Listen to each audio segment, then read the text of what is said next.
Décomposer la lumière pour retrouver l'impression. In de montage bekijkt en denkt hij van shit.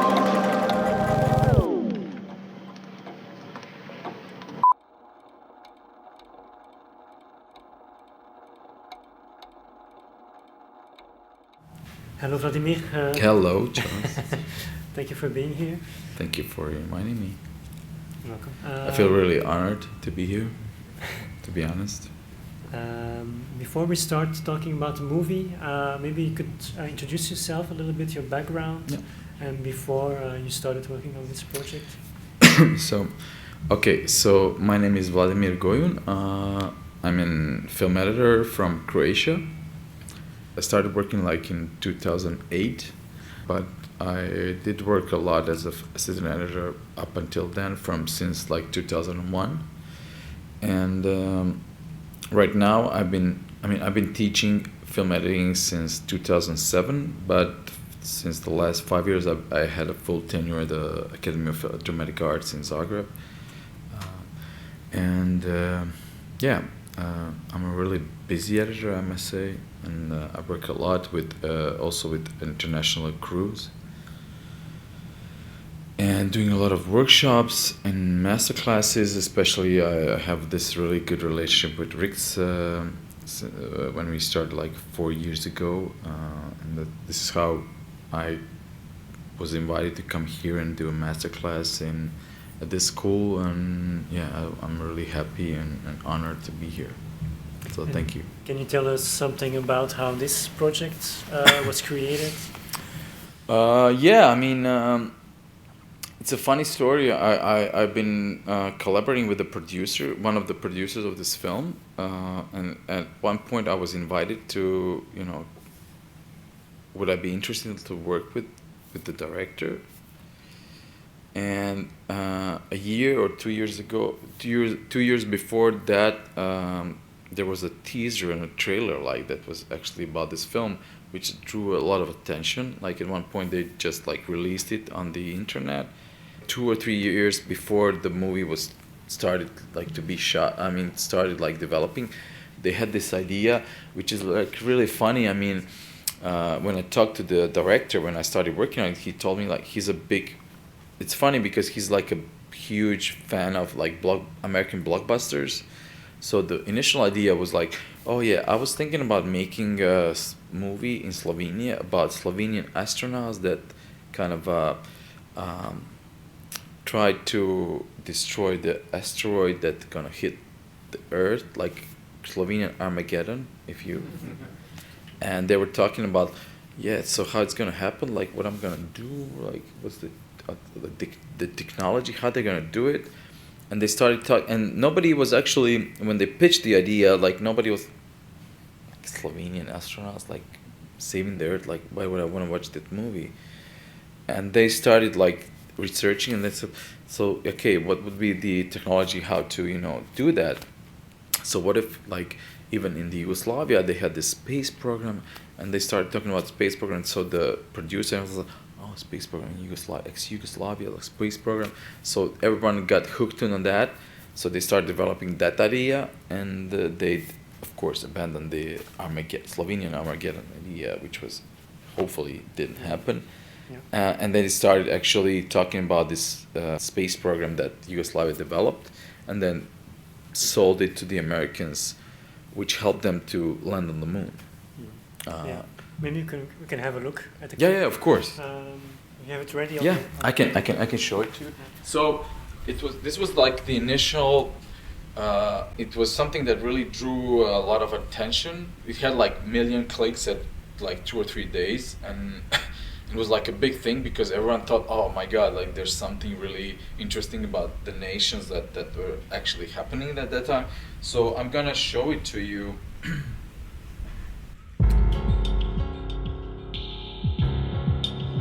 In the time of the Cold War, conquering space was a question of politics, technology, and prestige. Yuri Gagarin was sent to space, and the United States had to accept a shameful defeat and the triumph of socialism.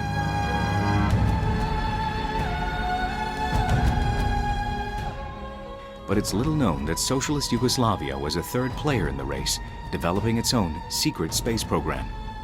the Yugoslavs made rapid development based on the unknown diaries of Yugoslav space pioneer Herman Potočnik Nordum. His book, The Problem of Space Travel from 1929, served as an inspiration for further development to Werner von Braun, ex-Nazi, and later the mastermind of the American space program. But there were also other unpublished Potočnik diaries hiding new and unknown brilliant technical ideas. The CIA could not find these documents, but in 1947, the Yugoslav Secret Service, by order of President Tito, did. The technical solutions described in these papers were the basis for establishing a secret Yugoslav space program in 1948, after Tito's conflict with Stalin. In late 1960, the CIA discovered that Yugoslavia already had operational spaceflight technology.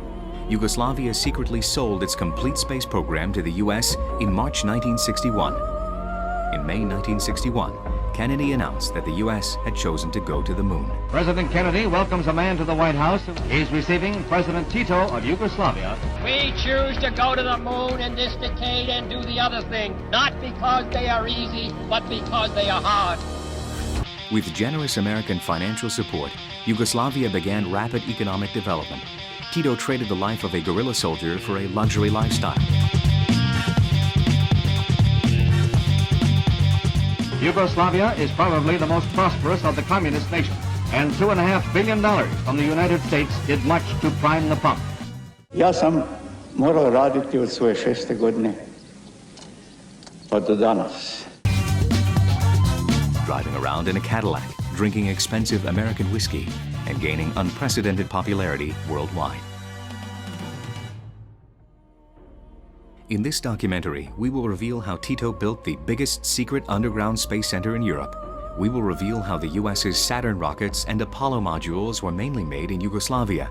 We will reveal how Tito and his wife Jovanka were regularly visiting NASA premises and monitoring further developments. I'd like to show you the Apollo command and service module. Army Base Object 505 on today's Croatian-Bosnian border still holds the biggest national secret space program. After the Balkan Wars, it was partly destroyed and heavily mined. But underneath the surface, you can still find the untouched remains of the Yugoslavian space program. We will go there and reveal the hidden side of the space race. From Academy Award-nominated director Žiga Virts. Houston, we have a problem.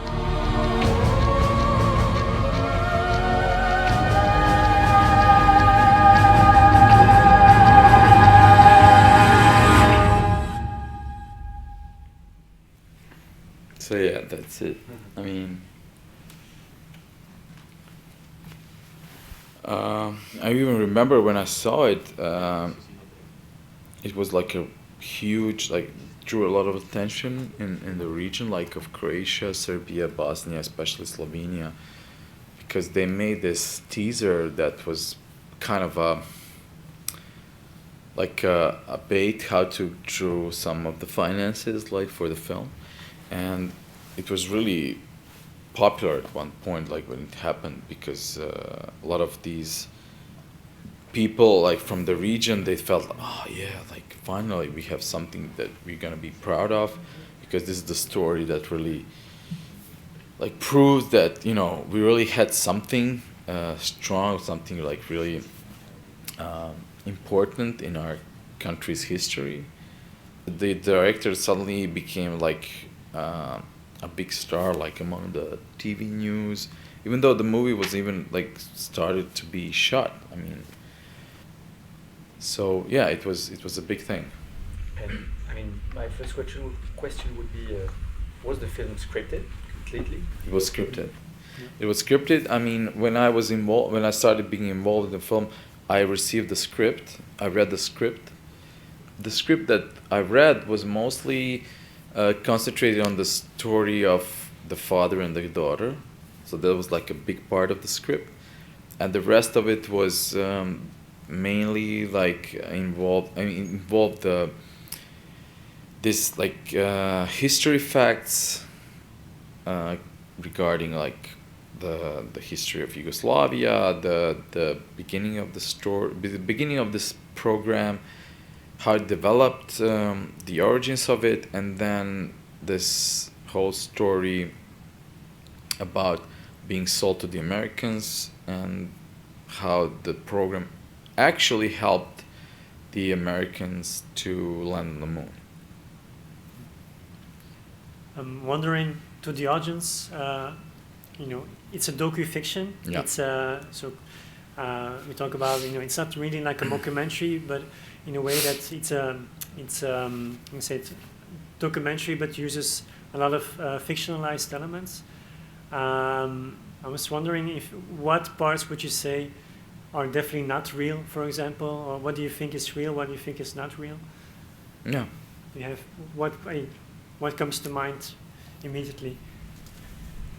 I was wondering if when the daughter and father met for the first time, if that was actually the first time or not, because it didn't seem like it to me or something. So you think that that story is real, or no, like something's wrong with it doesn't match.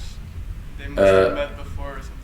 I think they just acted. Before you answer, I want to say, to me, it felt like it was the real thing.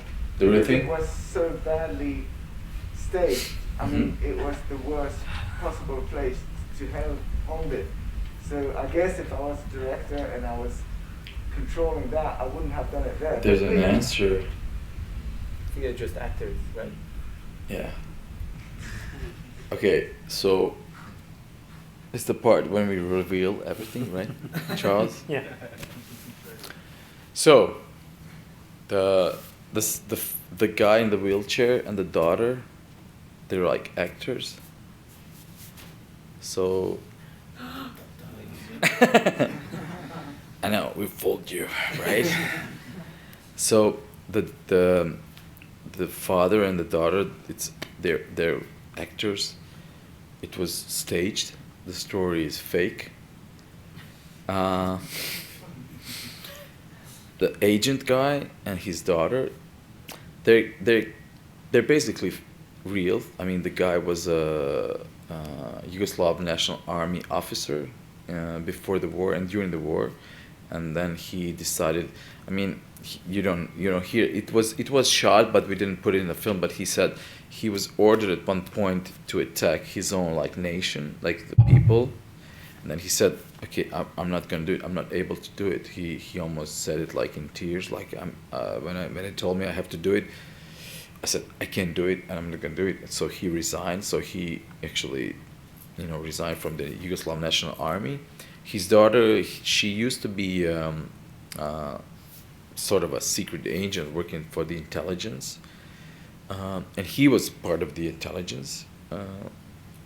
I mean, all the things that he's talking about in the film are basically improvisation. He's such a good guy. I mean, I think he's the best in the movie because you would just tell him, okay, there's a story about this certain topics in the movie, and he's been doing that for 30 years, so he could really improvise a lot. I think he's even better than the father and the daughter from the other story, because the other guy's really actors. The father is a Croatian actor. He was kind of a famous guy, and he was really in the wheelchair. And then the daughter, she's from Belgrade. She's a Serbian actress and really, really good actress. And so the part with them was completely fabricated, and it's not real. I mean And the historian. And the historian, yeah, he's he's an American guy, but he's actually a radio host in Slovenia. He's not a historian. Yeah. Could we talk about the editing process? How did you come to first cut? So Yeah. You had a script, so I guess you made a script. Yeah, I mean, most of the things were scripted at the beginning, so I read the script, and since it was a docudrama, it had these elements of very straight narrative structure, and I was reading it, and at the start I already had this feeling there's gonna be some probably possible problems, and then when we started editing, it took me a lot of time to assemble the movie, and I did it based on the script which was written, but also we had this big issue of like going through this big, like really big archive footage. Because most of the footage that we used in the film was, the source of it was from this Serbian, like Belgrade, like film, like TV show reels, and it was basically in the 60s, 50s, 60s, and 70s. It was like a PR machine for President Tito.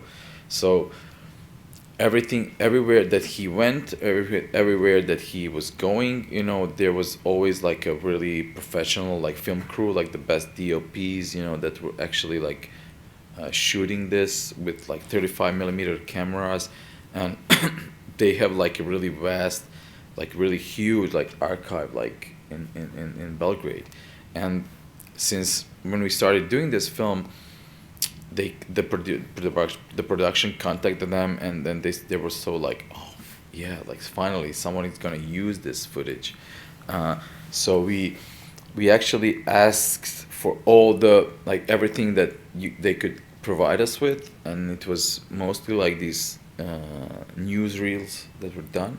But then when we watched these newsreels, it was like, okay, we have everything that was, basically everyone saw this before. So can we have the, like some extra footage that was never used from these newsreels? So then they provided us with all this like never used stuff that nobody ever saw before, which was basically on the cutting floor in the editing room.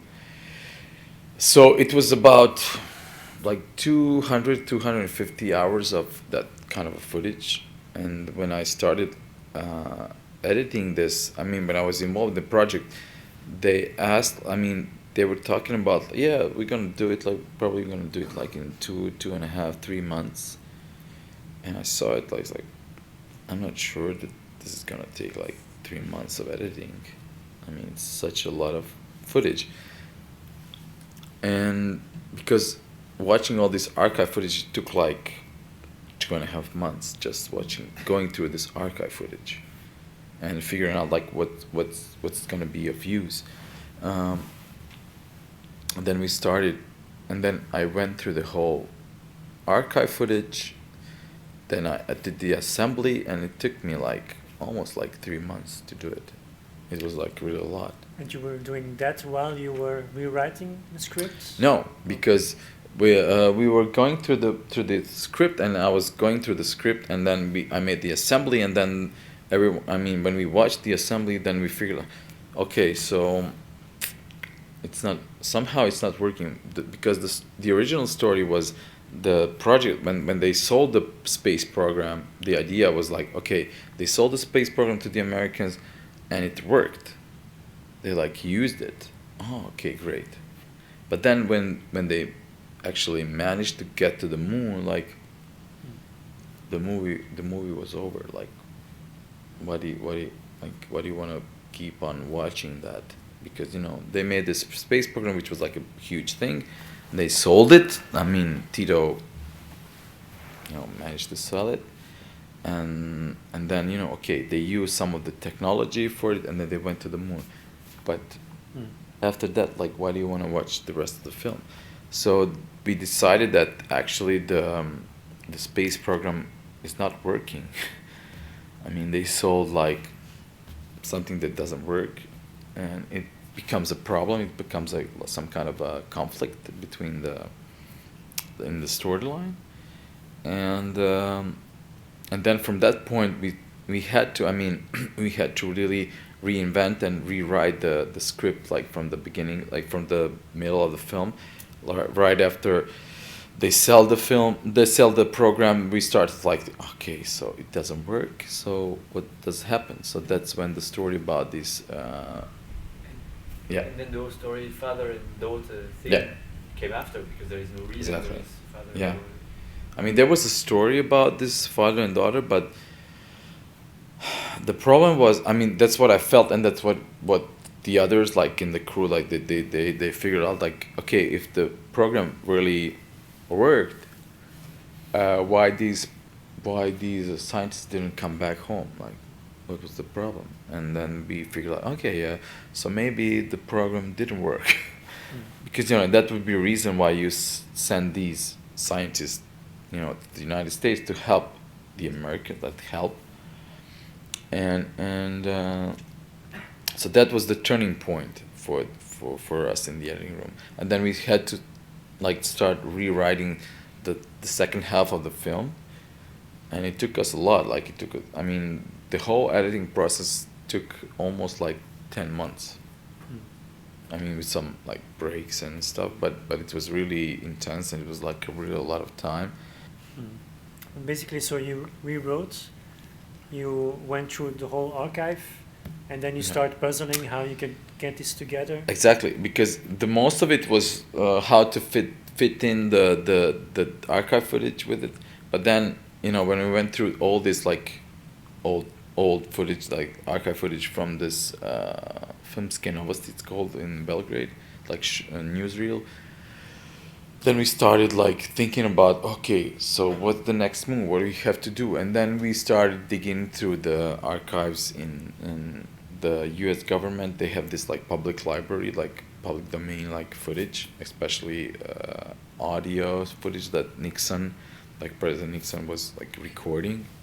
So he recorded like, I don't know, 3,008 or like 4,000 hours of phone recordings that we use some of it. So then we started like, okay, going through this footage, finding some of these scenes that would maybe fit into a narrative, and then we try to build the narrative around these scenes. And I mean, there was some kind of a rough, or maybe some kind of a rough narrative about the ending of the movie, which would culminate with the war in ex-Yugoslavia, and finding ways how to explain that, you know, that the whole like thing was basically instrumented by America's revenge on failed space program, which is not true. It's not true, but I think it's quite interesting, because you have to know your history to build something like this, because there are many facts. That's why this talks about conspiracy theory, because there are many elements that could point towards this reality. Like there was $3 billion or like a huge sum that went from the US to Yugoslavia. These are facts, and to construct a lie with many facts. No, I mean the whole film. To be, you know, just to make it straight, like the whole film was built around, I would say, like 80% of like real facts, but it was recontextualized.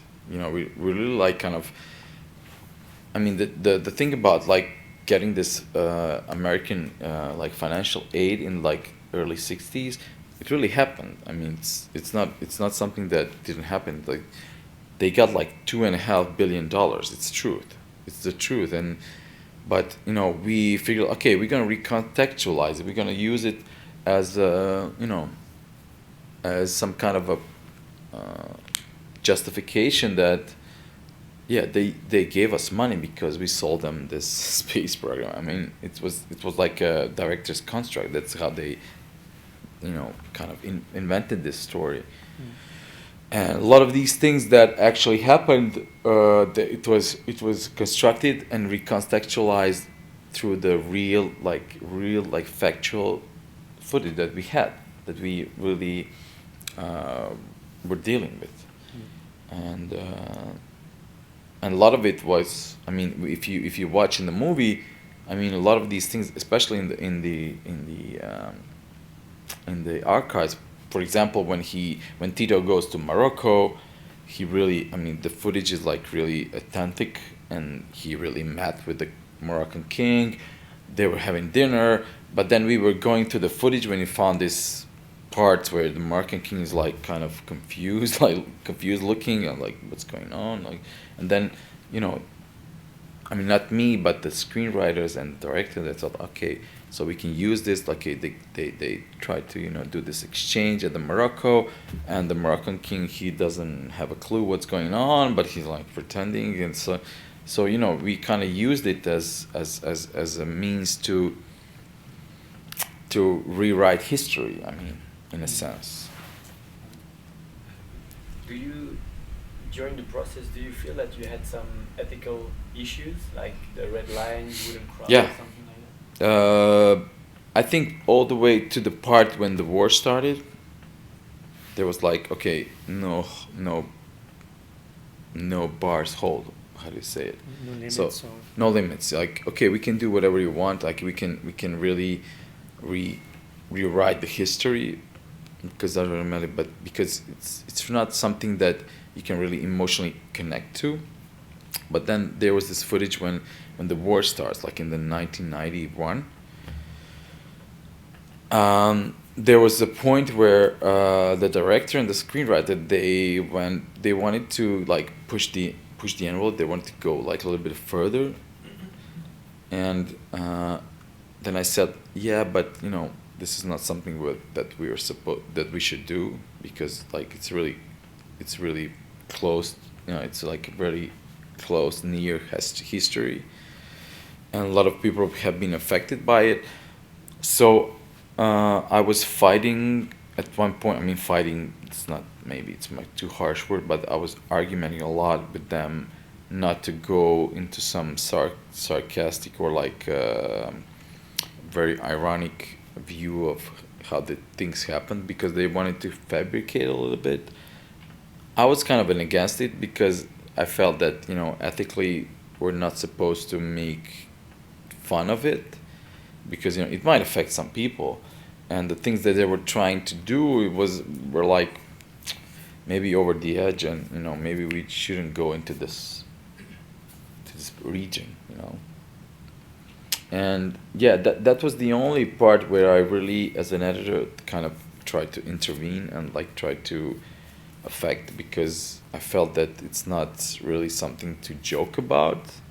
I mean, I would joke about certain stuff, but the reasons, I mean, the way how they wanted to present it, why some of, you know, why the bombings happened, you know, in Serbia and Yugoslavia, it's not what they, I mean, it wasn't really the real source of you know, facts.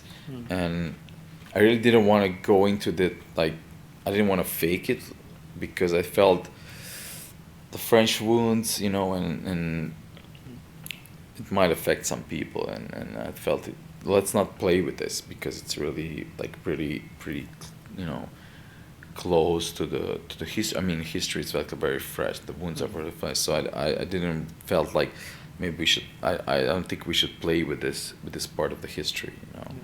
But the rest, we felt like, okay. I mean, I think we can do most of the things, like do it, like let's test it, how far we can go.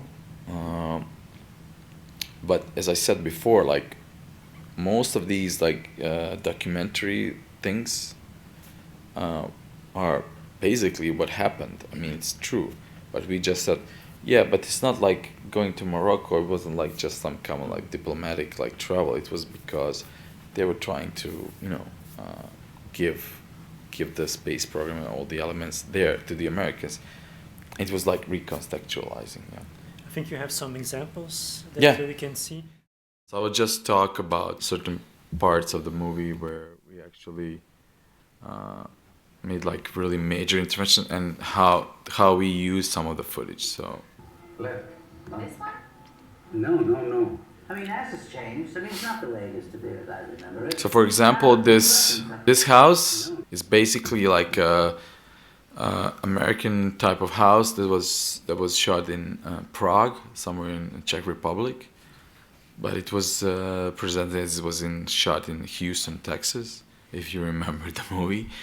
So they found this like there's some couple that they're really obsessed with American culture and American looking style, like lifestyle. So they built this house that was really looked like it was made in the United States. So they actually, put and these photos are like you can find them on Google or whatever. It's like the NASA photos about the Apollo 11 mission. And this is also like very famous article about, from the New York Times when people went on the moon. So, after 50 years. This is like an example where they went to the Washington and they shot this intro with the historian. He's an American guy, but he lives in Slovenia. He's married to a Slovenian woman, and he lives there, and he's like a radio host. So this is like Washington D.C., but this is Slovenia.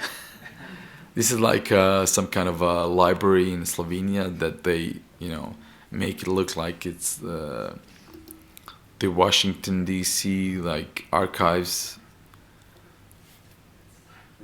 And they made all these. This was everything. Everything was like fake. Like all these labels on these boxes looked like they were from Central Intelligence Agency, CIA, and because the archives were open, that's what he says.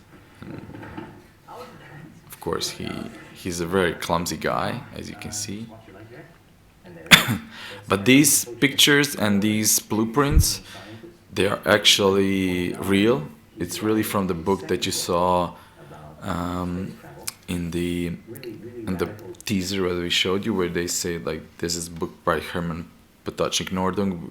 He made this book about troubles with traveling in space, and all these sketches and blueprints are actually his. This is original, and you can see this circle thing. It really reminds you a lot to this circle spaceship in Space Odyssey, 2001 Space Odyssey by Stanley Kubrick, which was really inspired by it, because this was written 1929 or something. And it's true. I mean, they really kind of just use it, make it look like it's like a top secret. You see, they made this. But all of these blueprints are legit, and of course they make it look like it's shabby and whatever. When the Second World War is ending, Yugoslav intelligence reveals the existence and location. So it's true. And this base, this is really existing in Croatia. It's like a Navy base that was done, Air Force base. Air Force base that was really. Built in the 60s, I think, and it was part of this Yugoslav National Army Air Force base that was there's 4 kilometers of all these different corridors, which was big, huge hangars for airplanes, which you can see later on. This is really the spot where these things were happening. They had hundreds of MiGs and airplanes. Yeah. For example, this precise kind of transition, it helps really to believe what you see. Yeah. So basically, when you've seen this archive footage, you ask for this shot, or. Well, we found this footage, this archive footage. So the director and the crew, they went. This guy in the movie that really guides them. He's really an expert in this base. He has this kind of team of people that really go and explore this base, and they contacted him, and he came, and he agreed to be part of the movie and to act like he's some kind of a guide. So they went to the base and they actually saw these parts, and then, because they found it in the archives. And then they decided, okay, we're gonna use this. There was a few more shots that we wanted to use in the movie, but then we decided it's too much. Let's just go with 2 maybe. That will actually help us to show that it's really the same place.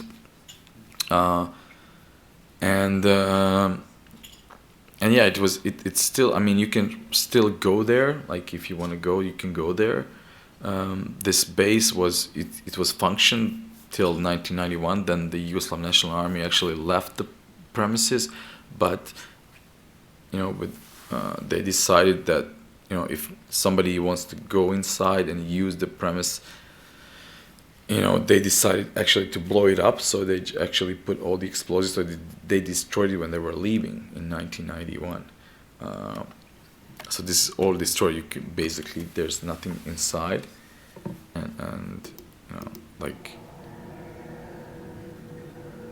so basically there's nothing in it anymore.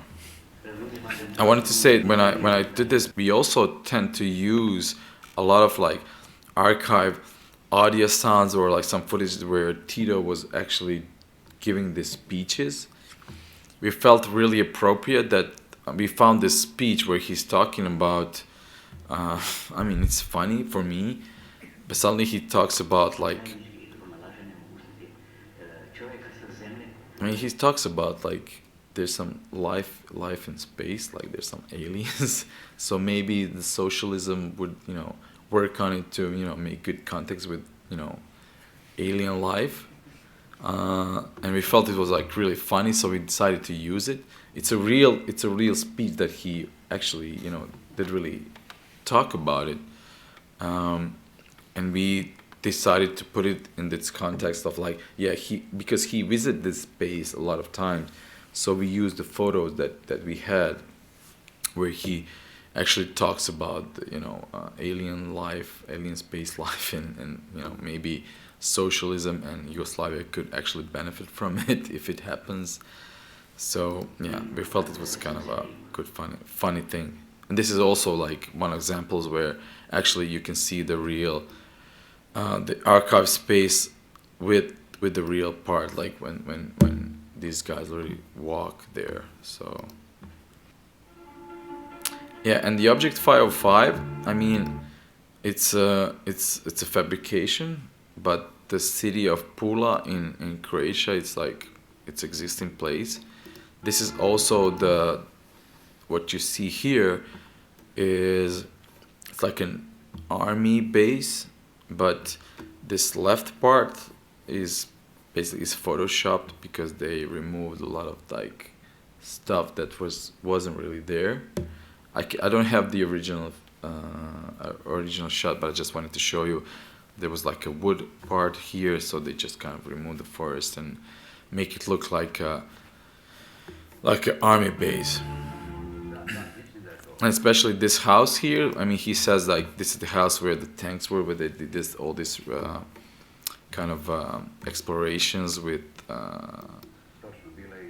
space like this. So for example, this tank, it really exists there, but this was, it was photoshopped. It was like made look bigger than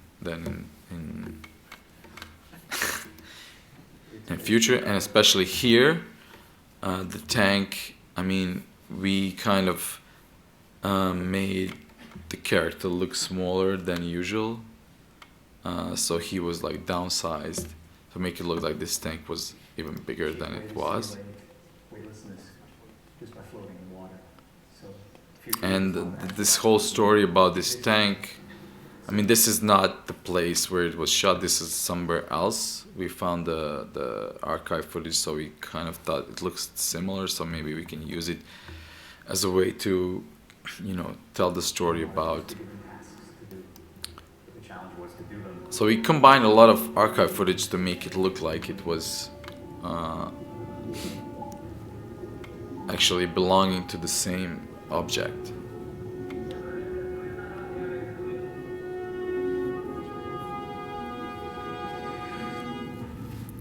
So basically, yeah, this is the tank, but it's, and this is also, I mean, this tank here is basically from this nuclear base that they made like in the 60s somewhere in Serbia, I think. But we faked it, of course. Yeah, this one here was also part of the footage that we used from one of these testing facilities for airplanes and Air Force. So this rocket, it was done in post. I mean, it's not real. It was actually an airplane, but we exchanged and we put the rocket here.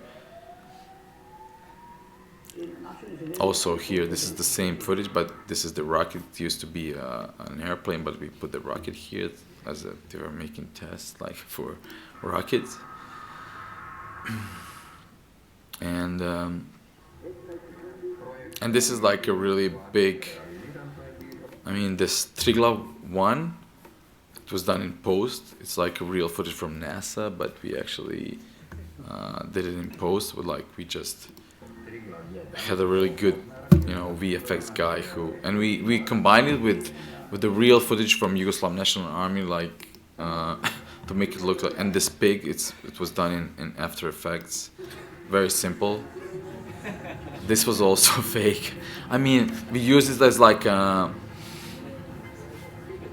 whole story about the pig is fake. I mean, it never happened. I don't know how the director and the scriptwriter actually came to this idea, but when they pull out this something, I mean, this pig is also this was done in post. So yeah, it was. Yeah, we felt it was really funny. Of course, we used a lot of. I mean, sometimes. I mean, you can tell that when we made these interventions in the picture. This is really very straight example. This is true. Nixon really called the Apollo 11 crew over the phone. It's a historical moment. But then we found this footage of Tito and Jovanka having dinner after selling the program, and they're watching it over the television. I mean, in real, there was some kind of a soccer game that he was watching while he was eating dinner. So we decided, yeah, let's put this, see, when they're talking about it, they're eating dinner, they got their billions, so they don't care. I mean, it's working, so we felt it was funny. I mean, we really decided to joke a lot. Of course, this is very straightforward example of how to fake stuff. I mean, putting Zizek as some kind of American spy, whatever. I mean, this is very lame. And even, at this time, this is a real footage, but then we decided to put the 1979. This was 1989, probably. But, people don't really know it, so we tried to fake it, and we put the calendar in 1979. And of course, we decided to blur this guy, which is he's really famous revolutionary in Slovenia. He was part of this big movement, but we felt oh yeah, let's just blur him because it will look more conspicuous. And yeah, that was. And this is example for. I mean, this is real footage when the Apollo astronauts really visited Yugoslavia and they came to Slovenia. And actually, what I decided to maybe use, because they were talking about, we brought them to Yugoslavia to talk about how the program could work. We're gonna sell it to them, and in this Balkan spirit, we always like to joke that people like to celebrate, drink a lot, and eat good food a lot. So we kind of combine this footage with some random footage of this Slovenian celebration, and make it look okay, this happened, and the Americans were very happy. And this is real. I mean, this guy really went to the moon. I mean, he's really famous astronaut, from the Apollo 9. And it was really funny because they're saying all these very general things. Oh yeah, we're looking forward to this good cooperation, and yeah, of course we heard that the hospitality and everything.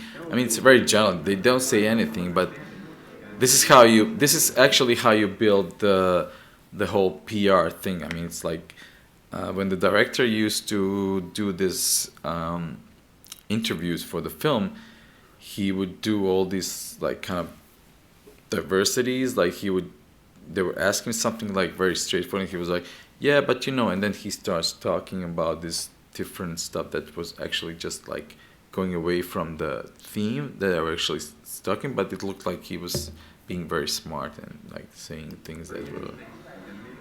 And this is one example how you. Based on what we've seen in Yugoslavia so far, we're also looking forward to the hospitality of the people and the fine time. It's really funny. We will certainly have. I mean, yeah, the fine times. You can imagine what was what. And it's all about drinking and eating. That's what the Balkans are.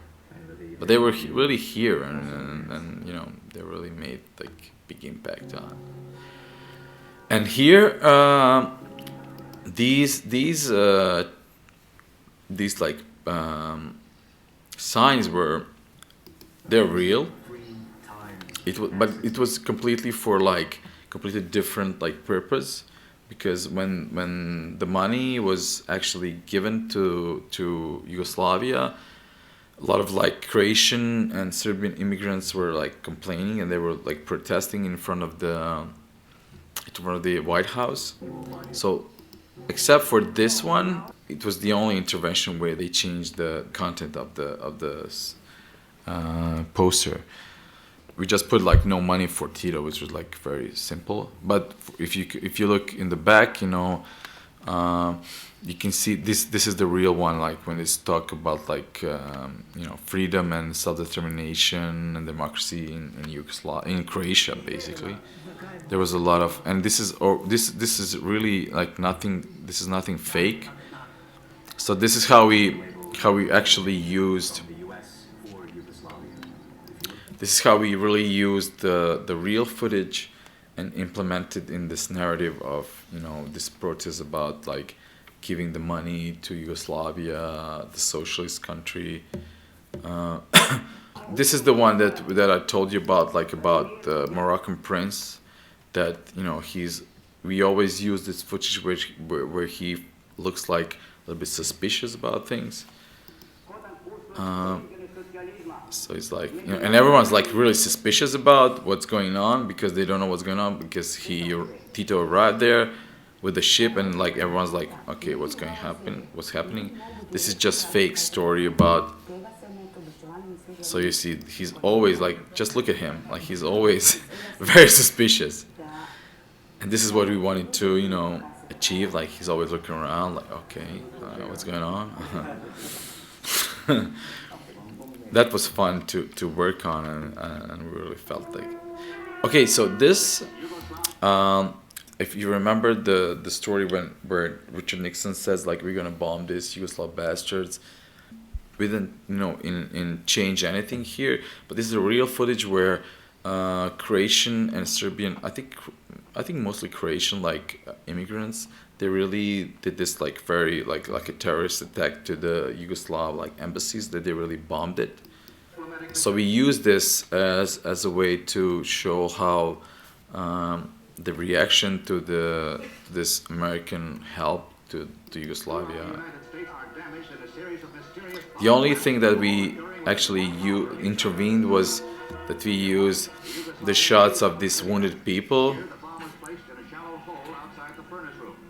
This was all real. This is all like that happened. And then this footage is like somewhere from Vietnam, like some of the embassies in Vietnam. So we use it as because we felt it felt funny for us that there's a guy who's like really wounded. He has like a cigarette in his arms. It's very Balkan style, so we felt like, yeah, this guy would like smoke a cigarette and bleed to death, It's very Balkan thing. So we kind of implement, and this is the embassy that you see in the film when they go to this Slovenian embassy where the deal has happened. This is the building where it happened actually. So it's like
yeah, this is the real presidential area suite where Tito would stay in like Waldorf-Astoria in New York, where he really had this big issue when there was this assassination like planned on him.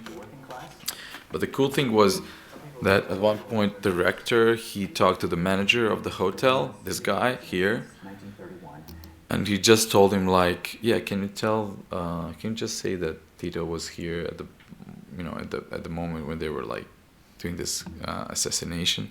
So the guy like really played with the crew. So when the president is here, he is conducting business. He's lying all the time. Prior to him meeting with President Kennedy in 1963, Tito stayed at the Waldorf. Kennedy was very upset. He doesn't know. I mean, he just like said it because the director told him to do it. And this is like. This is real footage, and these demonstrations, like these protests, were really happening. So we actually, the story is real. There was like a protest here, and the extremists were like, this is the footage that was inserted there. I mean, Tito Go Home, that was like done in post. It's not real. You can see here. But the story about this guy who actually tried to assassinate Tito is real. I mean, it really happened at the moment. Assassination attempt on Tito's life while he was staying in New York by a man named who was an alleged CIA mercenary, but Kabaya was stopped by Tito. So we kind of faked this whole panic and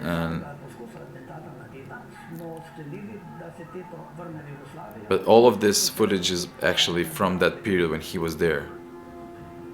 And then this telephone conversation between Kennedy and Tito is real. We didn't fake it at all. Like, you can find it on YouTube. Yeah, it's like you can find it on YouTube. This is true. We, believe it or not, we didn't intervene in this. It's like really funny, but he doesn't really relate to the assassination thing because something else happened at the moment. But you know, it felt like funny. Like he says, like yeah, they boo me at New York sometimes, but you know, Tito was like almost killed. And the funny thing is, when we watched it, like it was, I mean, Mrs. Tito doesn't exist. Like he doesn't. I mean, Kennedy doesn't know what the name of Tito's wife is, so he says like Mrs. Tito, whatever, because Tito is not a. It's like a nickname. It's not like it's, you know, second name. So he thinks that, you know, Jovanka's name is like Jovanka Tito, whatever. So it's really funny. And then he says like, but hopefully that will see me too in Yugoslavia. And then he starts, Kennedy starts laughing, of course. Oh yeah, whatever. And then a month later he gets killed, which is true. But then when we did this, so this speech, so Nixon, I don't know if you're familiar with it, but when Nixon came to the office, he demanded that all the telephone speeches be recorded. So there's like an archive of like around 3,800 or like 4,000 hours of telephones, like conversations from Nixon's office while he was a president. I mean, it also cost him a presidency and the Watergate scandal, but it's public domain, so you can always get to the U.S. government, whatever site where you can actually listen to all this stuff. And we were researching, so we found some of the stuff that he was talking about Yugoslavia. But then I made a compilation of 2 or 3 different conversations that he had with different people. And this is right. This is like a compilation between 2 or 3 different.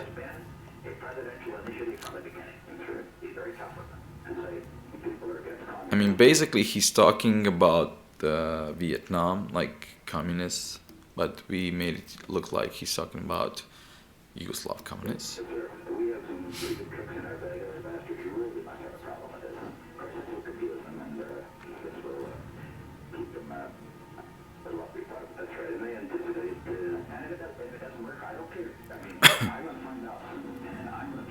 So this speech, this last part.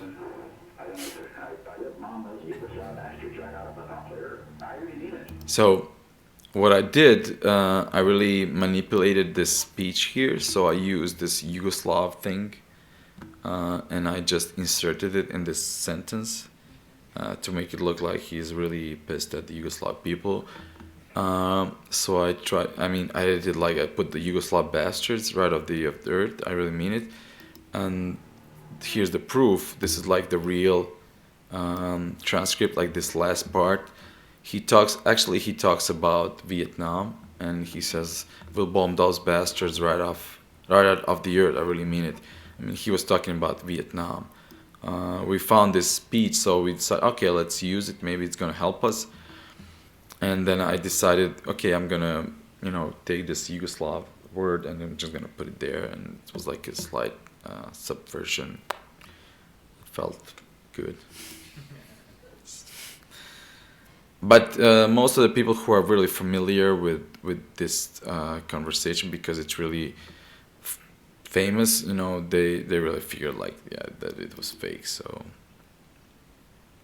they actually knew that this wasn't the real thing. But you can fool a lot of people with this. Yeah, and this is the footage. Last time when I screened this film, a lot of people felt very emotionally attached to this. And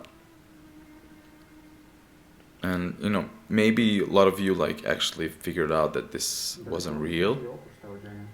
But this guy, this was all fake. This is the only footage that was actually shot to make it look like archive footage of the scientists being as a young guy with his wife. I mean, the story with him and the wife, and the guy is actually, this guy is like actually the son of the main actor. He's also an actor, so they really look like.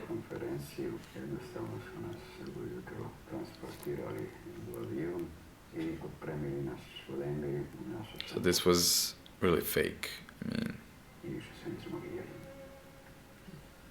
and that nothing bad would happen to them as long as they just stay quiet.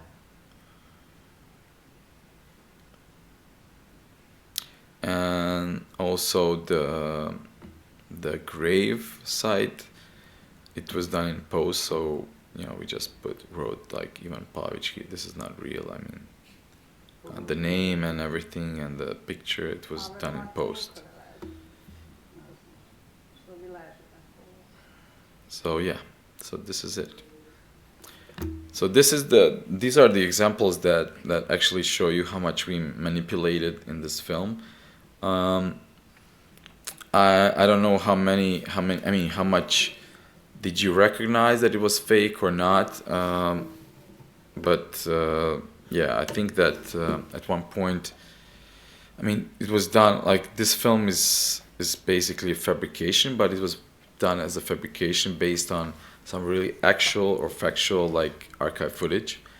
We never say, I mean, I know that a lot of people might feel like they've been tricked or they've been like fooled, but I think that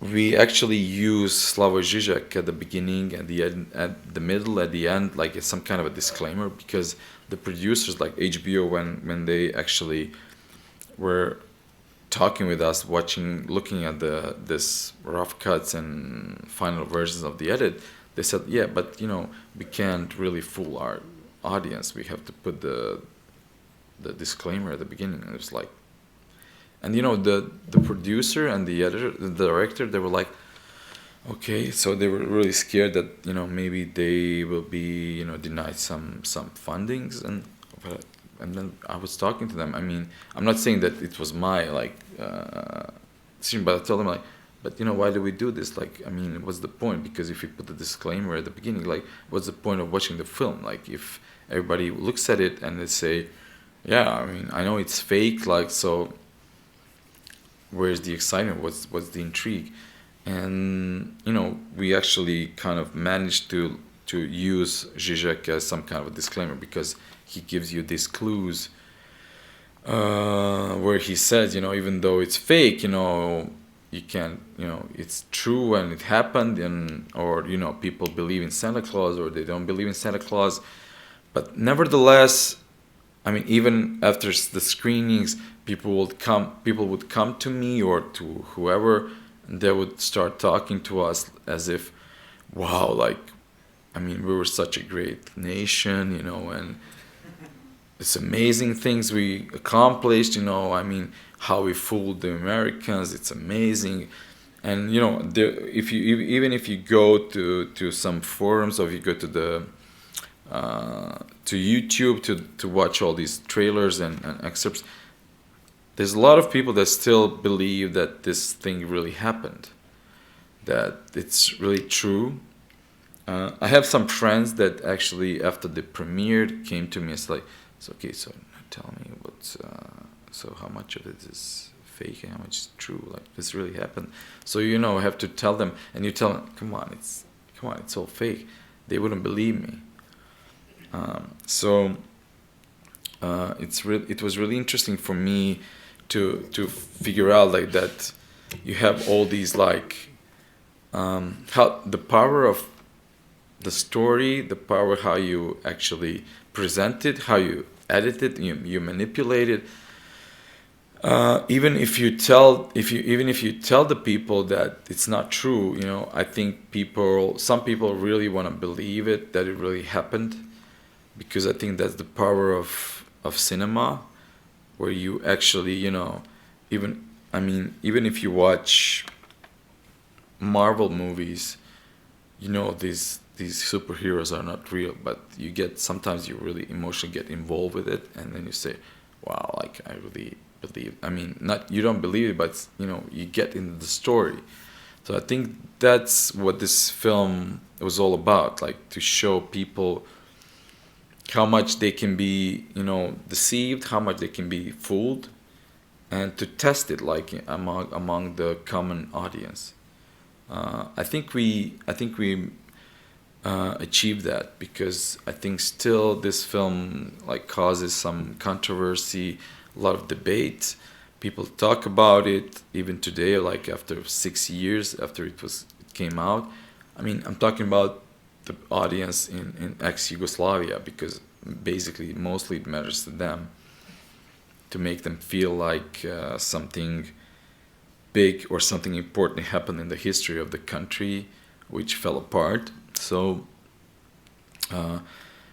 at certain points, me as an editor, even though I know that everything is fake, I enjoyed this feeling that some people really believe in it, because then sometimes I like to think that yeah, maybe even though I know I edited and I make it fake, sometimes it's very comforting to believe that it really happened maybe once, that the country was really big or like it was important. So it's very idealistic, very nostalgic, but still I think it's very challenging, to question like what's the power of media or information that you place to some people, place to the audience, place to the general, to the people, and I think that's really, it says a lot about us, it says a lot about the film, and it says a lot about the power of persuasion to the common people. So, and that's it. That's all I have to say. Super. Yeah. Thank you.